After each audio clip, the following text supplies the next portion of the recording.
కొత్తగా నేర్చుకోవాలనుకుంటున్నారా? ఎక్కడి నుండి మొదలవ్వాలో తెలియడం లేదా? ఇక్కడ మీ టైలరింగ్ ప్రయాణాన్ని ప్రారంభించడానికి సులభమైన పద్ధతి చెప్తాను. 1. Tailoring tools. మొదటగా మీ వద్ద ఉండాల్సిన అవసరమైన టూల్స్: టైలరింగ్ మిషన్, సూది క్లోత్లు, కొలతల టేప్, కత్తెర, ఫ్యాబ్రిక్ చాక్ లేదా పెన్సిల్, సూదులు, పిన్స్. 2. సరైన కొలతలు ఎలా తీసుకోవాలి? బట్టలు సరిగ్గా ఫిట్ అవ్వాలంటే ఖచ్చితమైన కొలతలు తీసుకోవడం చాలా ముఖ్యం.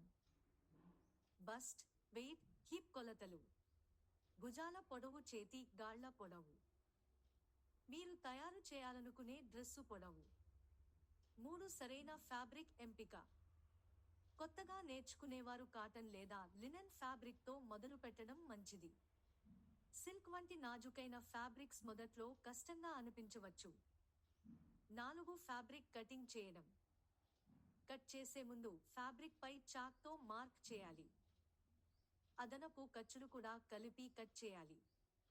కట్ చేసే ముందు కొలతలు మళ్ళీ చెక్ చేసుకోవడం ఉత్తమం. 5. ప్రాథమిక స్టిచ్లు నేర్చుకోవడం. మొదట ఈ బేసిక్ స్టిచ్లను ప్రాక్టీస్ చేయండి. రన్నింగ్ స్టిచ్ తాత్కాలికమైన స్టిచ్ల కోసం. బ్యాక్ స్టిచ్ బలమైన సీమ్ కోసం. జిగ్జాగ్ స్టిచ్ ఫ్యాబ్రిక్ అంచులు తెగకుండా ఉండేందుకు. 6. స్ట్రైట్ స్టిచింగ్ ప్రాక్టీస్ చేయండి. పాత ఫ్యాబ్రిక్ పై స్ట్రైట్ స్టిచింగ్ ప్రాక్టీస్ చేయండి. తొందరపడకుండా మిషన్ వేగాన్ని నియంత్రిస్తూ కుట్టండి. 7. మీ మొదటి ప్రాజెక్ట్ సిద్ధం చేయండి. సులభమైన ప్రాజెక్టులతో మొదలు పెట్టండి.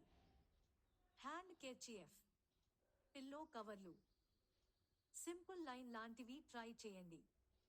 కొత్తగా నేర్చుకునే అప్పుడు సులభంగా ఉంటుంది.